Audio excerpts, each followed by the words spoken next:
ఒక ఎలక్షన్ ఓడిపోవచ్చు గాక, రేపు ఎలక్షన్లలో ఓటమి గెలుపు అనేది సర్వసాధారణంగా ఉంటుంది.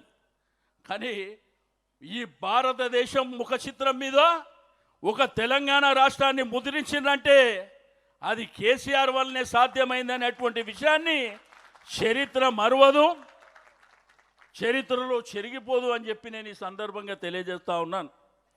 10 సంవత్సరాలు పరిపాలన చేసిన తర్వాత ఈ అబద్ధపు వాగ్దానాలు, దొంగ మాటలు చెప్పిన తర్వాత ప్రజలందరూ మోసపోయి కాంగ్రెస్కి అవకాశం ఇచ్చారు.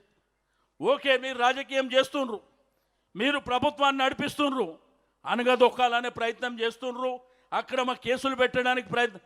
మీరు ఎన్ని చేసినా బిడ్డ 3 ఏళ్ళ తర్వాత ఉంటుందిగా మీకు, అది గుర్తుపెట్టుకోండి అని చెప్పి నేను ఈ సందర్భంగా తెలియజేస్తాను. ఎవ్వడికి ప్రభుత్వాలు శాశ్వతం కాదు.